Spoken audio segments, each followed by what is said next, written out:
Welcome back, guys. We are in the finals of the midseason showdown here in Pennsylvania. I'm joined by my co-commentator Dan Levinson, and we have the finals match between Justin Karras and Chris Danzo. Yeah, a really hype match going on here. Justin and Chris, both really close friends and using very incredible teams. They've made it all the way to the final match. Chris, once again, is a midseason showdown champion. We'll be trying to get another title for this final match. I'm pretty excited, and Justin definitely having an incredible set in that top four between Kazi and Rahman. So I'm really looking forward to seeing a really great match between both of these fine players. Yeah, we should be seeing a very interesting set here since both of the players did build their teams together, work on their teams together. They're very close friends, so a lot of the set will probably be a little bit of getting each other's heads there. It's what they decided to do here. They're such good friends, and this should be a very amazing set. I mean, Chris, though he hasn't been able to go to as many events in the past few years, he is still regarded as one of the better players in this New Jersey, New York area. So looking for very great things from him today and into the future, as he's had a very good start to the season so far. Justin, as we've seen before, is coming off his top 16 at Worlds. It's a big breakout season, and just a phenomenal player overall. So we should be in store for a very good finals here. Yeah, he's definitely developed a lot as a player, and going into this final match, I really hoping we get a game 3 because it's always exciting going down all the way, seeing both sides, hopefully bringing all 6 of their Pokemon, and that's when you know you have a really good team. So I really hope to see a good match between them, and Justin just playing very phenomenal as we saw in that semifinal match. Yeah. So I do believe this is Justin's first trip to the finals of a midseason showdown here. So one of the better achievements you can have for our local area events is very cool. As Justin's extremely excited over there doing his little dancing with Chris and yeah. Yes, Justin already attempting to try and set up there, but just slowly. Oh, there we go. Okay, you guys caught it. But let's go into that final match now between Chris and Justin. Chris with a team of Muck, Arcanine, Tapu Fini, Vikavolt, Porygon Z, Kartana, and with Justin with a team of Garchomp, Porygon 2, Arcanine, Tapu Fini, Kartana, and also Vikavolt. So, I don't know. We do see similar Pokemon from both sides. Almost exactly identical besides the Porygon 2 and the Porygon Z. Yeah, it's a very interesting mix of teams here. I think that we have a very interesting matchup in the Vikavolts, and I think that could be very interesting. You know, both players do have Beanie, both players do have Vikavolt, and honestly, the Porygon Z is what kind of intrigues me here. I don't know what exactly it would do in this matchup. Obviously, it's a very strong Pokemon with adaptability and some very big damage. It could also be the Z conversion set, so let's see what we decide to get here. Yeah, exactly. We're just going straight into this final match between Chris Danzo and Justin. Justin bringing out that Garchomp and Arcanine, while Chris will be leading off with that Porygon Z and the Arcanine as well. Yeah, so as we learned in our top 4 set, Justin does only have Fire Fang as a non-spread move damage option.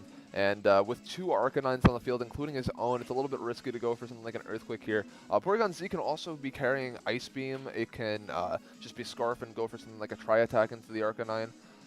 Snarl is definitely an option from Justin if he thinks he can maybe start weakening away at that Porygon Z, but it's going to switch out. Yeah, going for that straight switch turn 1, Porygon Z coming back for Chris, bringing out his Tapu Fini, so getting that Misty Surge and activating the Misty Terrain out on the field now.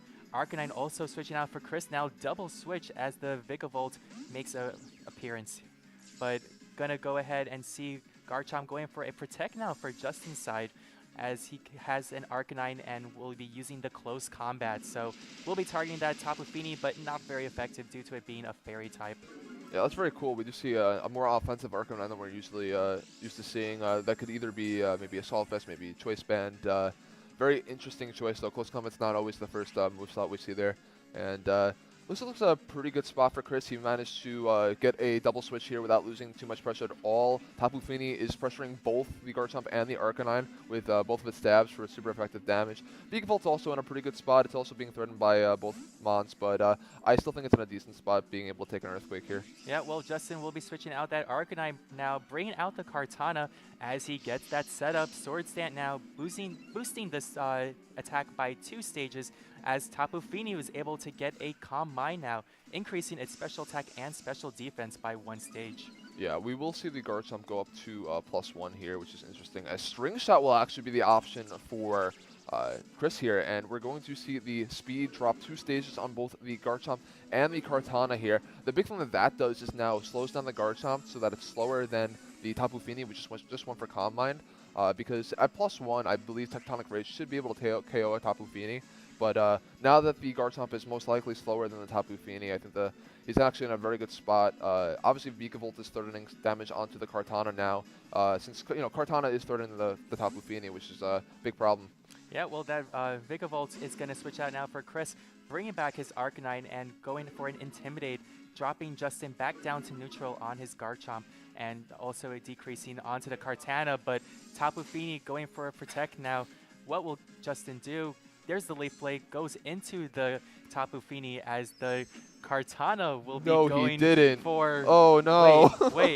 Wait, no. There we go. Garchomp will be targeting. Did he go for the Arcanine, though, or did he go for the Tapu Fini? Here we go.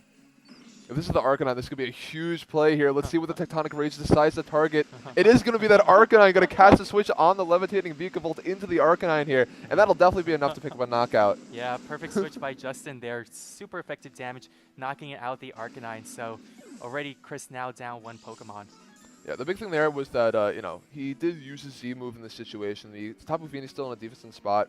The big thing there was that he was able to apply pressure to the Kartana, which he's not able to do now that Justin did call the switch there. And we're going to see the Vikavolt come in, so he's still in the problem that he has to find a way to deal with the Kartana on the opposing side of the field now. Garchomp now at +0, much less of a threat than it was. Moonblast would still pick up a knockout from here, most likely after +1, but maybe he wants to go for something like a double into the Kartana if he feels he can knock it off this turn. Yeah, a really great prediction by Justin, because, when you have a Z move, you're sacrificing it already. You want to be doing huge amounts of damage, and going for that Vikavolt could have been a huge mistake, but did catch the switch in by the Arcanine, so great job by him. We're going to get that Kartana now, switching out for Justin, bringing back out his own Arcanine. Probably a pretty good switch there. Intimidate not really going to be affecting both of Chris's Pokemon, but there's the Moonblast now from that Tapu Fini, and we'll be targeting that Garchomp. So super effective damage, and we'll be getting knocked out and removed from the field. Yeah, let's see if he went for a Bug Buzz or a Thunderbolt here. The Bug Buzz will be targeting down that Arcanine, and they'll probably be doing around like 25% health there, as we do around that. That could definitely now be Muddy Water range, especially now that he's at +1. I'm not sure if he can pick it up after a Snarl, but we're back to that same position where he's now being extremely threatened by this Kartana, and without a speed drop anymore, this looks like a very good position for Justin. He could probably just go for a Leaf Blade and something like a Flare Blitz into the Vikavolt. Maybe he knows his calcs a little bit better. Maybe the Kartana can't knock out the Tapu Fini. Maybe he has to make a play like a double into it, but he has some options this turn. Yeah, really, I don't know, it's kind of scary because both of these Pokemon are getting threatened by each other, but there's the Leaf Blade onto that Tapu Fini. Arcanine going for a Flare Blitz now. Who will be targeting? It'll be going for that Vikavolt and should be enough to knock it out. 1-hit KO, and Vikavolt now out of the field. And there goes all that recoil damage from Arcanine. Muddy Water now is going to be able to target both of Justin's Pokemon, likely knocking out that Arcanine. Will there be any accuracy drop? Because as we've seen this entire tournament, accuracy is huge. Yes, Kartana does have Smart Strike, but does limit its options. But we're going to see no accuracy drop there, so Kartana free to still fire off Leaf Blades if that's what it chooses to do. We will see that Muddy Water damage is actually very, very small, so we can pretty much assume that this is probably a Saltest Kartana. And I guess we'll just see what the last Pokemon are for each player. We have the Tapu Fini and the Porygon Z. So does the Porygon Z have a way to knock out the opposing Tapu Fini? I think that's the real question here. Yeah, it really depends on what Chris decides is the bigger threat. I'm not sure if I would, okay, we saw the Hyper Beam, but it is its last Pokemon, and I don't know, that's always going to be a really big deciding factor, but instead, I guess we are going to see the Hyper Beam. The Kartana? Yeah, who we will be targeting, goes for the Kartana. Will it be enough? Does take it out. Even through that likely Assault Vest too, yes, wow. And there he goes, the Calm Minds for Justin, starting to boost up that special attack and special defense. So we'll be staring down on both of Chris's Pokemon. Chris going for the Moonblast now, just trying to do any damage it can after that Calm Mind boost. We'll get no special attack drop, but there's the leftovers on Justin's Tapu Fini, but I don't know, Chris still has 2 Pokemon, and next turn could fire another fire another Hyper Beam on it. Yeah, he'll have the turn to recharge here. I don't believe the Tapu Fini can knock it out at +1. I think he probably needs at least +2 with the Moonblast. And we're going to see the recharge happen as Calm Mind will be the choice from Tapu Fini. Going to get the Calm Mind there, going to get the +1. We will see that it is faster 2 turns in a row than Chris's Tapu Fini, so it's going to keep stacking those boosts. As Chris will also go for the Calm Mind here. So I think that this is probably his best play, just start matching Calm Minds. Yeah, really, just trying to increase that special attack. And in the end, they're probably both hoping for critical hits here. Hyper Beam will be targeting that Tapu Fini, but with those increase in special defense, definitely won't be knocking it out, but a follow-up from the Tapu Fini will be very, very close. But as we saw earlier, Justin's Tapu Fini most likely faster than Chris's. Yeah, I think continuing with the Calm Mind is the correct play in Chris's stance because you don't want to let Justin's get out of hand here. Yeah, there goes the Hyper Beam now.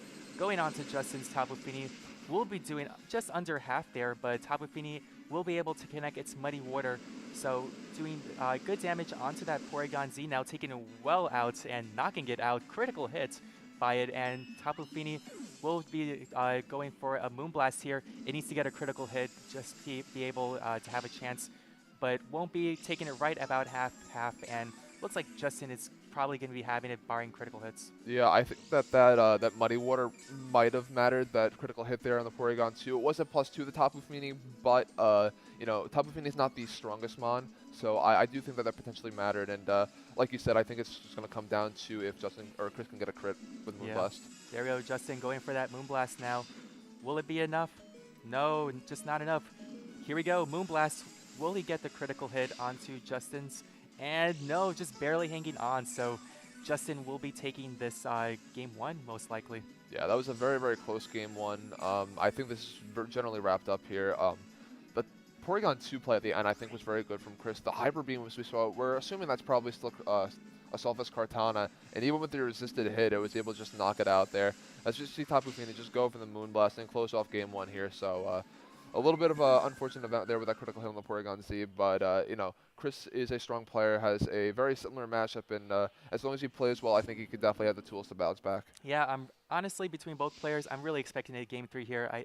I think Chris is already starting to map out in his plan, okay, what am I going to be doing to get back into this game 2? But honestly, that was a really solid game by both players, and even with the critical hit, I'm still curious, would that have even knocked out the Porygon Z minus the barring the critical hits? I do think that it probably mattered. I think a single target Moonblast probably would have picked up the knockout, but not a spread move Muddy Water. I think that the you know, the matchup was kind of close. It was I think the big turn was the Arcanine, catching the Arcanine on the switch there with the Vikavolt with the Tectonic Rage. Yeah. At the time, it looked like a decent play. He got the knockout on the Arcanine, but what that really did was allow Kartana to get the damage onto the you know, the Tapu Fini, which ended up being very, very big in that end game there. As we saw, the Tapu Fini was just a race to see who could get more boost first because they were so similar in health after you know, Hyper Beam kind of played with the recoil there a little bit. So a very, very close game and pretty good. I think both players made very good decisions and played the game correctly. Yeah, I still like that next level prediction by Justin. Going for that Tectonic Rage right onto that switch in is one of those predictions that's just next level. You just have to be going for the prediction, and wasting your Z move on it could be really huge. But we're going straight in now into this game 2 between Chris Danzo and Justin Karras. Justin leading again with that Garchomp and the Arcanine, and Chris leading with Porygon Z and the Tapu Fini. I think it was a fantastic adjustment on Chris's end. He does bring the Tapu Fini as a lead this time instead of in the back, and what that does is now if threatens Garchomp and Arcanine here from turn 1, Tapu Fini can either start firing off attacks or just start going for Calm Minds here, and Justin's already feeling the pressure a lot from the Tapu Fini. Yeah, there we go. Hyper Beam now from Porygon Z, who it will be targeting. It will be going for the Arcanine. Should be getting the knockout there. Arcanine getting knocked out turn 1, so will be removed from the field. Garchomp now going for that Sword Stance. Going to be increasing that attack by 2 stages as Tapu Fini will be going for a Moonblast onto it. It's going to be close. I think it should be able to take this, but there we go. Taking it right about a quarter there, so Chris already in the lead by 1 Pokemon against Justin. Yeah, that was an interesting turn 1. We saw the Hyper Beam on turn 1, which means that he is locked into it now, but we also saw a a Swords Dance from the Guard Chomp, which means it is now able to knock out the Tapu Fini with a +2 Tectonic Rage. That's definitely an option. And with Porygon just sitting on the field here this turn, there's nothing he can really do. He might just want to go for something like a Tectonic Rage into the Fini and maybe just take out the Porygon Z since it's sitting duck on the here. Literally a sitting duck. Yeah, literally. Tapu Fini now switching out, bringing out the Vigavolt. Uh-oh, we just heard Justin. I'm curious if he did go for the Tectonic Rage. Kartana now going for the Sacred Sword into the Porygon Z. Will be getting a knockout, will be getting that increase in attack for its Beast Boost. But what did that Garchomp do is the really big question. Oh, no. He went for it. Did go for the...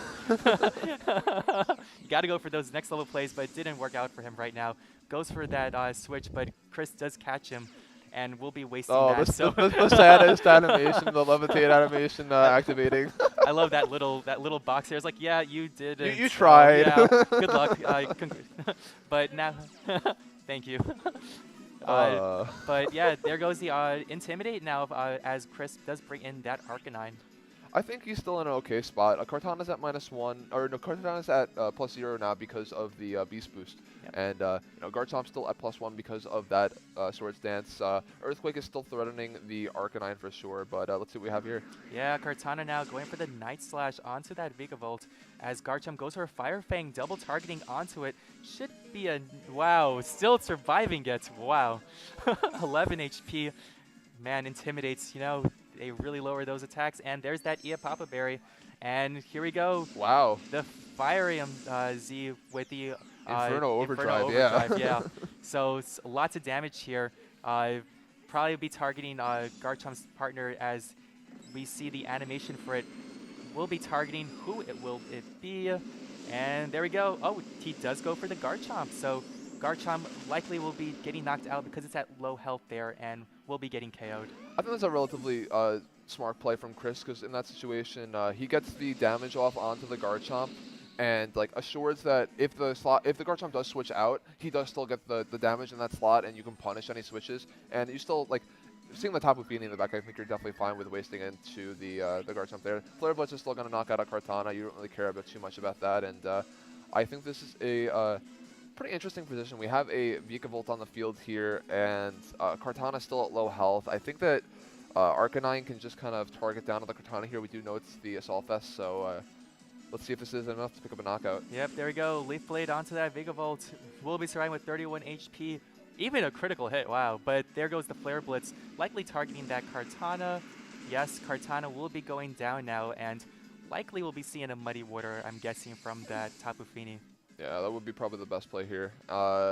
We are going to see a Calm Mind, though. Yep. So Calm Mind probably just trying to start boosting up to try and, take more hits from the Vikavolt and try and stay on the field a little bit longer. If he's able to boost up to +6, let's see how much he takes from the Thunderbolt here. That's just going to be just under half. The Leftovers Recovery will activate. So if this Arcanine does have Snarl, it can kind of just start snarling away. And Vikavolt can continue going for Thunderbolts here. Vikavolt is in range that it might get taken out by a Muddy Water here, I think, absolutely, even with a Snarl. So Protect will be coming out to, negate that. Yep, and there's a Protect from the Vikavolt, and there's the Wild Charge onto Tapu Fini. Wow. Okay, never mind. So, okay, critical hit, but I don't think it really mattered that much. So, Chris Danzo taking this next game, and we are going to a Game 3. See, I knew both these players. We will be getting our Game 3 finals. Yeah, that was a that was a very fun game. Yeah. I think that the turn 1 from Chris was absolutely bonkers. We had a Hyper Beam just go right into the Arcanine there on turn 1, dealing with one of the bigger threats on Justin's team there. So a very risky play since you did see the Kartana just come in and just get the Sacred Sword off. So got a lot of damage off there. It's a lot like Jigglypuff Rest and Smash. You have, you get the KO. They just drop down. They KO you on the return. So got the knockout there with Kartana. Got the Beast Boost. Didn't matter since Arcanine did end up coming in later. But very interesting turn 1 play from Chris, and ended up working out for him very well. Yeah, I really liked. I think honestly between both of those games, the Tectonic Rage, really huge. You get the game 1. Okay, am I gonna go for it? Is he gonna switch? Doesn't switch. Gets the knockout. But then you have game 2. Am I going to go for it? Oh, he got the switch. Oh, okay, it failed. There goes my wasted Z move. So yeah, we saw in game 1 he targeted the Vikavolt while it was on the field and had the switch out to Garchomp and was able to catch it on the switch. And we see Chris this game catch the Garchomp going for the Tectonic Rage, switching in his Vikavolt and making sure the Levitate was able to eat that up and completely eliminate the pressure of the Z move. Yeah, and both trainers not even wasting any time here. Chris leading off with that Tapu Fini and Porygon Z. Justin leading off with the Kartana and Garchomp instead. Yeah, this is a pretty strong lead from Justin. We do still have the threat of something like a turn 1 Hyper Beam again from the Porygon Z. I'm not sure if that'll KO the Kartana from full health. It is still Assault Vest and resisted, but with such low special attack and Porygon 2 with adaptability, I think it would probably be pretty close. Tapu Fini still, of course, does not want to take damage from the Garchomp, but if he is threatened by that Porygon Z with the Kartana, maybe he can just take it out turn 1 and get some damage off. Yeah, Chris going straight for the switch, now bringing out the Arcanine, so going to be able to lower that attack on both of Justin's Pokemon here. But Porygon Z, what will be going for? Instead, we're going to see a quick protect by Justin, protecting his Garchomp, and Porygon Z going for that Ice Beam, so good protect there by Justin, as Sacred Sword from Kartana will be doing good damage, but won't be knocking it out due to that Intimidate from Arcanine. Yeah, so the switch in there allows Porygon 2 to take that Sacred Sword at -1 now. Garchomp is still being threatened by the Scarf Ice Beam here from Porygon Z. I think there's a big return depending on what switches out, since a lot of KOs could be taken. Yeah, there's a switch by Kartana from Justin, now bringing out his own Arcanine, so probably expecting maybe a fire attack onto that Kartana, and also Garchomp switching out for Justin, so double switch by him, now bringing out his Tapu Fini. Porygon Z now going for another Ice Beam here, but will be targeting that Tapu Fini, won't be doing a whole lot of damage there, but there goes the Z Crystal, the Inferno Overdrive. Who will it be targeting? Yeah, I think whatever it goes on to here is good. As we saw the 4 mons that Justin bring, I don't think that it matters what you target down with an Inferno Overdrive as long as you're getting the damage output out. Since Kartana's going to be going down to a fire move anyways, and then the rest of the mons are resisted. And we are going to see the Arcanine be taking all this damage here from the Inferno Overdrive. Going to do around probably like 40% here, which is some pretty good damage you can get onto it. Porygon Z still is locked into Ice Beam here, so it probably needs to get off the field right now. It's not going to really be doing too much while it is still sitting here on the field with Ice Beam. Arcanine's not really in a great spot either. I mean, a double switch might be good for Chris here, but it is always an inherently risky play. Also opens up the opportunity for free Calm Minds. Yeah, exactly. I was thinking just the Calm Minds, and then Arcanine could go for that Wild Charge on the Tapu Fini, but as we saw, that Intimidate did drop its attack stat. But instead, we're going to get that switch out from the Porygon Z, bringing back out his Tapu Fini. And Arcanine now going for the Wild Charge from Justin, targeting that switch in, so Tapu Fini taken all the way down to about a quarter of health, as Arcanine's health will be dropped, being a little under half. Wild Charge is being exchanged by both players. Tapu Fini just hanging on there, a little bit over of half health there, as the Tapu Fini will be using that Muddy Water, super effective damage, and connecting on both of Chris's Pokemon. Yeah, that's going to be doing a lot of damage to the Arcanine there, and looks like no accuracy drops, so that's a good news for Chris there as he tries to get back into this game. I think the Wild Charge is a pretty safe play from Justin, because you target down the Porygon Z slot, you know that probably has to switch, and Tapu Fini is probably a likely switch in there. If he doesn't switch for whatever reason, maybe he just wants to sack, you still get the knockout with Wild Charge into the Porygon Z from that low health, so that was a relatively safe play. Arcanine, or Tapu Fini is still at risk from another Wild Charge, or even just a Moonblast. A lot of things can be threatening a KO on it this turn. Yeah, there's a switch out by Chris, now bringing out the Vikavolt, as his Tapu Fini going for a Protect now. What does Justin go for? Wild Charge now will be targeting that switch in from the Vikavolt, not doing a whole lot of damage there, as we'll be seeing more recoil damage, and Tapu Fini going for a Moonblast, targeting into that protected Tapu Fini. So good switch by Chris there. Yeah, we're going to see some more leftovers recovery, as no Calm Minds have been happening yet, so the leftovers recovery just, you know, getting a little bit closer back to full. If Calm Minds start coming out, that could be a much bigger problem for Chris, as he does have the Vikavolt on the field. I don't believe we know the Arcanine item. I think you could probably assume Choice Band based on that damage, but if he is locked into Choice Band, then, you know, Vikavolt's kind of safe here from something like a Wild Charge, and I think Chris does know the item. He probably does. I think that's why he'd make that switch to Vikavolt there. I think that was a relatively safe play. Yeah, there's the Arcanine now. Wild Charge onto that Tapu Fini, knocking it out and being removed from the field by a critical hit. That didn't really matter. but there's some more recoil damage as the Tapu Fini going for that single target Muddy Water. So good, should be good damage, but I'm pretty sure Vikavolt will be taking it relatively well.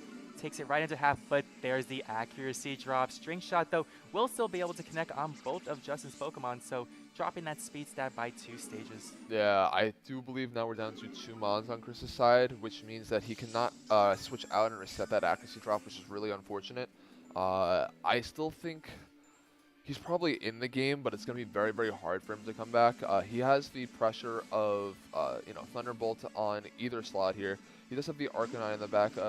I do believe he has 3 Mons. We did see the Porygon Z in the back as well. So, okay, he can switch out. So that does work for him pretty well. He can switch out, but again, that's a very easily readable switch out. And now that he's not intimidated, he could go for something like a Wild Charge into Tapu Fini. Probably get close to knocking it out, but I think he'll probably take it from this range. And if Justin just calls a switch, it might just be game from there. Yeah, there's a switch out from Justin, bringing out his Garchomp. Really want to see what Chris decides to go for here. Wild Charge going into the Garchomp, not going to be doing no damage, as Thunderbolt will be connecting onto that Tapu Fini, just barely surviving there, but getting the paralysis. Will it be able to attack?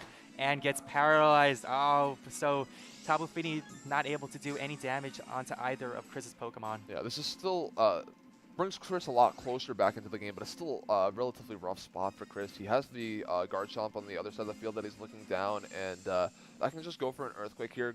It's not really going to be threatening the the Vikavolt really can't threaten the Garchomp that much, so he's pretty free to just go for an Earthquake. As we will just actually see the forfeit, wow, from Chris, thinking that he's too far out of it, and very surprising forfeit there, Yeah. but I think Chris knew his outs there, and he knew that he couldn't win from that situation. He was pretty far back, and they're talking it out now, but I think it was a relatively good finals. Yeah, still a really good finals. Would have loved to see the outcome of that match, but Chris already determining his outs, so really good job by both players, bringing it really close to that game 3. So congrats to both of them. Yeah, that was a fantastic finals by both players. I do believe we'll probably have an interview with Justin soon, so we'll be back with that very soon, guys, and thank you very much, and I think that wraps it up. Yeah, pretty much. Again, thank you guys for watching, and we should be coming back with you with an interview very shortly. Stay tuned. Thanks for watching.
Welcome back, Twitch viewers.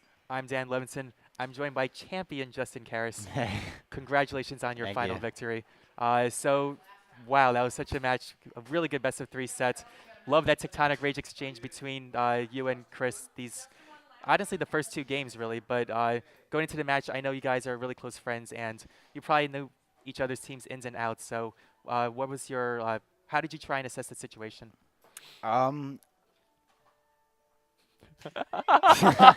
So Chris and I have been really freaking good friends since 2014, and he's honestly one of the biggest inspirations I have as a Pokemon player. And I've always tried to model everything I do after Chris. Chris is the best. Chris is my favorite player. Chris, I'm serious, and I sound like I'm gushing right now, but going into that game, it's kind of like, and just in a smaller world, Kobe versus MJ, between me and him, and like the pupil and the master, like Chris taught me everything I know, and he's made me the Pokemon player I am, and everything about that match was just, I want to make you proud, Chris, and I love that kid so much. He's a brother, he's a friend, and I just wanted to have fun playing Pokemon, and I'm gonna try really hard not to cry. I'm not like crying because I want anything. It's just because, that's a lot of catharsis and a lot of emotions I'm going through right now. Chris is, as I said, I still think he's the best Pokemon player in the world, and I am happy to have him as a partner, as somebody that motivates me. And I just want to see him succeed, and I want to do my best along the way. I really felt like that was a lot like Mango versus Lucky, in terms of we just get to do exactly what we want as Pokemon players because we're both comfortable with each other, and we both know that we can make capable plays, and it was just fun, and it was a good time. And that's the best type of Pokemon, when you're just having a good time playing with your friends.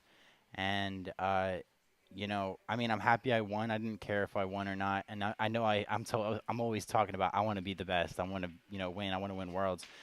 But when I'm sitting there across the table from Chris, I told you the only thing going through my mind is I want to make him proud. So it was a great match, and I think additionally that's the best Pokemon I've played and the best Pokemon I've experienced in a long time, and especially since Worlds.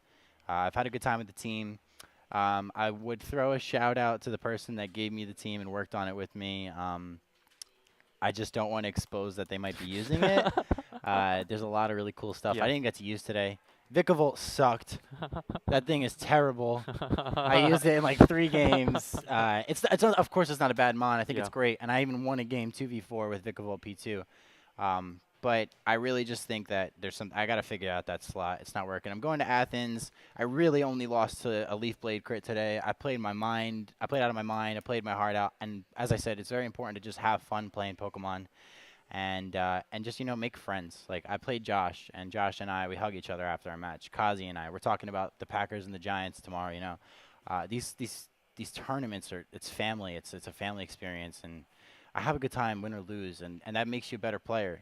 The East Coast is a breeding ground for some of the best players in the world, and I think that's one of the biggest contributors, is that we're all friends, we all really love each other, and we all want to see each other do better. So it's a really great motivation environment. This format is beautiful, and I love everything about it. I honestly really wasn't good at it in the beginning. I needed a team to get comfortable with. And when I really sat down, did the damage calculations, did the lead matchup and analysis, I got like 30 pages worth of written notes on what I wanted to do going into this midseason and Athens. And honestly, what a beautiful finish. I'm happy with how I did. I'm happy with how my friends did. And I'm so excited for Athens. I'm so excited to play more Pokemon. And I hope you guys enjoyed.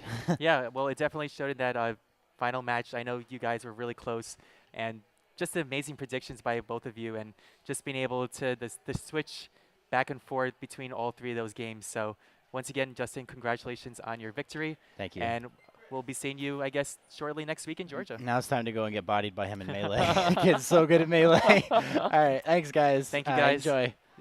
So again, thank you guys for watching this stream. We'll be bringing you another stream shortly. January 21st. Like Jen said, January 21st at King's Games. That will be our next tournament. So hope you guys continue to watch. Thank you for watching. Have a good night. Peace.